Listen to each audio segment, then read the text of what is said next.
Hi, welcome back to my channel. If you're new here, hi, my name's Jade and I have a little obsession with plants.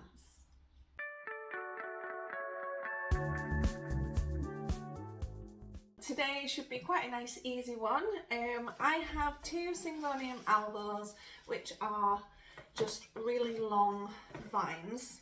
This is one.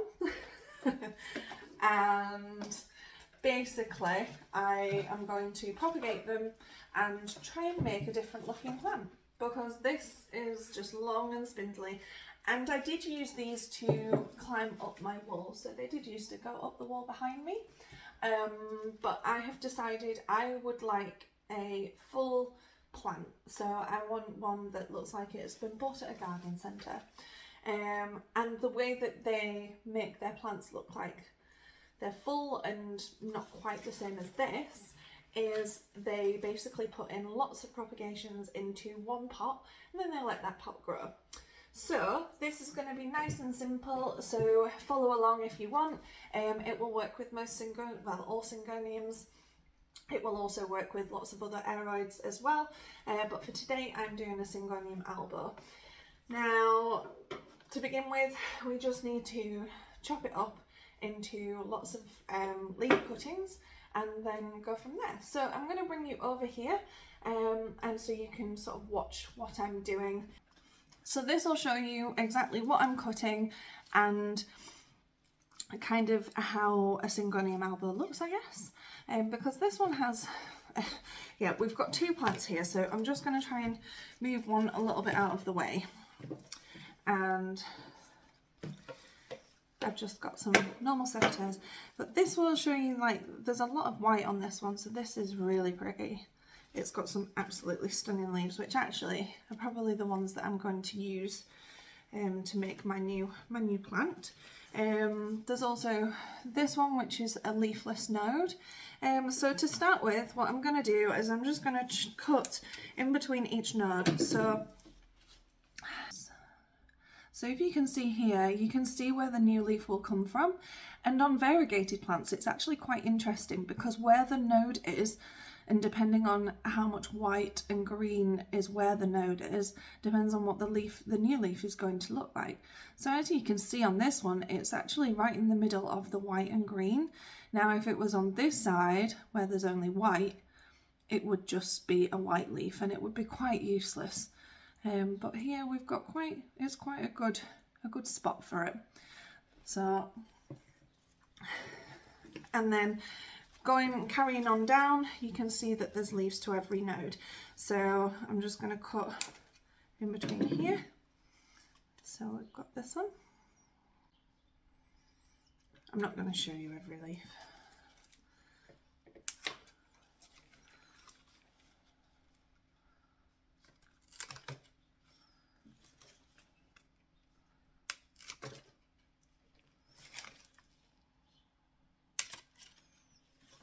So you can actually see a lot of aerial roots on this plant. You can see these are aerial roots on the plant, and then we have the leaf here, and I'm just going to cut halfway between. Oh, this is another leafless node, so you can see no leaf. And I'm just gonna fast forward. When you cut some plants, they kind of have like a weird sap that they start to create. You can see spots on the table. I'm just gonna see how many cuttings I actually have done so far, because I only wanted to make one plant. 9 cuttings and 3 nodes, and I've only cut one plant. Maybe I'm not going to be doing both of them right now. This is what the plant now looks like. As you can see, the leaves that are left on the plant are they're not brilliant. And actually there's a lot of leafless nodes to this point. So I might leave that one as it is. See, this is what happens when I restart plants. I literally, I'd get I get started and then I realise I have too much. So this next one is a really long vine. Because this vine's so long, I'm just going to cut it halfway down and then cut these up, I think. So I'll just zoom through that. If you really want to make sure that you have good variegation and what have you, you can actually look at all the nodes and work out where the best place to stop cutting is. I'm not too bothered, but I am gonna cut that one. So I'm actually going to leave this one now as well, because there's literally one leaf left on it and the rest is just leafless nodes. So I'm actually just going to put that back and just let that grow again, and then maybe if this one works how I want it to, maybe I'll make another one. For now, I have way too many cuttings. So I'm now going to just go through these cuttings because with some of them, the internodal spacing, so the space between each leaf, so let's pretend that I haven't just cut all these up.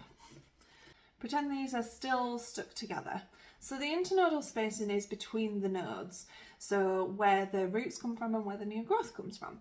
So because the internodal spacing on these was quite a lot, I'm just going to go through and trim so that we've not got as much overhang. So you can see here where the roots are, and you can see how much stem we have coming off. So I'm going to just cut these down a little bit. We'll zoom through this bit though. I have chopped all of my Syngonium stems down, and I actually have loads, so I'm actually going to just bunch some of these together to show you what we have. And also, as I was cutting them, I realised some of these super green leaves, so for example we have a pure green leaf here, but if you look at the stem, you can see it's just as variegated. So there's green on this side and white on this side. So this would be what would be a half moon. But it just shows that you can't judge every plant by the leaf, because you never know what might come from this. Look, we've got loads. I have way more leaves than I ever needed. Lots of green, lots of white. We do have a couple of wet sticks, these would be called, which I will do something different with those. What I'm going to do next might not be the way that you do it. We have to leave these to heal over. So with aeroids, because the stems are quite chunky and fleshy, if we were to put these in water, soil, moss or anything right away, then there's more chance of them rotting. So what we are going to do is we're going to wait maybe an hour just to let these callus over a little bit, and then we'll be able to plant them and do other things with them. We are back. I know for you didn't go anywhere.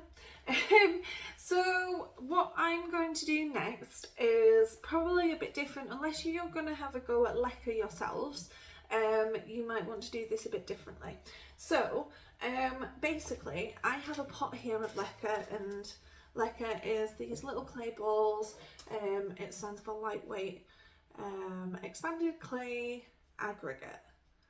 So that is leca, and I find leca really easy to grow some certain plants in, because you basically have the plant in the leca and you fill the reservoir up to a certain height and you just leave them to it.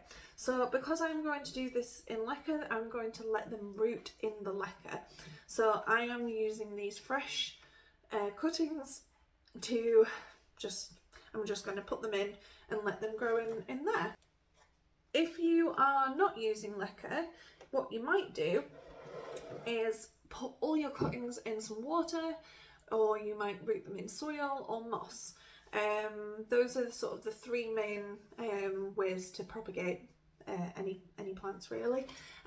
So yeah, I'm just going to find the nice ones, ones with just as much green as white.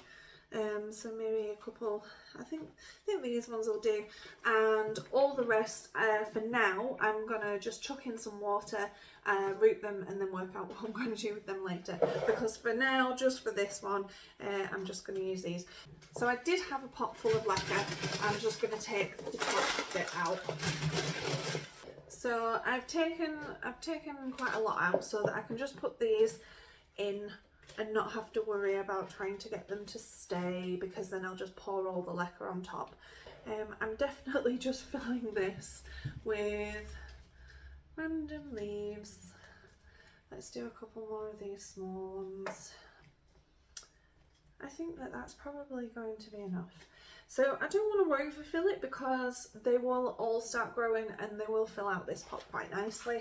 So I'm just going to pour all the lacquer back on top. Maybe try and manoeuvre them a little bit so that they stand up a bit more, and fill the reservoir just with water to begin with. But there, it doesn't look brilliant because it all needs to grow out. So obviously once it starts growing, and I actually might let this trail now. So yeah, as simple as that. And yeah, that's kind of it. I will grab a couple of plants that I have already done this with. So I tend to do this with plants that are either not looking great, or they need to just restart. So what plants have I done this with? I know I've definitely done a Philodendron Rio and an old Epipremnum Pennatum Albo. I'll just go and grab them and show you. So this is the Rio that I've done it with, and I think it's because it had lost a lot of its variegation, which is not brilliant in some leaves, but yeah, this was, I think, 4 cuttings, and you can see it's quite pretty, and it's still got plenty of space to grow. It needs to continue growing a bit more, but there's that one.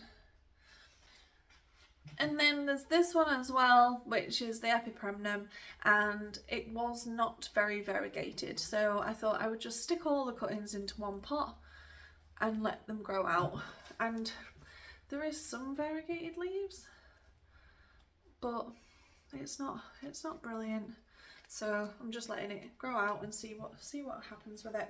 This is the start of this one, although they're all facing one way. Let's move that, and we shall see how it looks in a couple of months. Yeah, it's going to take a bit for it to grow out. I'll probably do some kind of update on it in the future. But yeah, this is the Syngonium Albo, and it's a really great way of starting off a fuller looking plant. Thanks for joining me.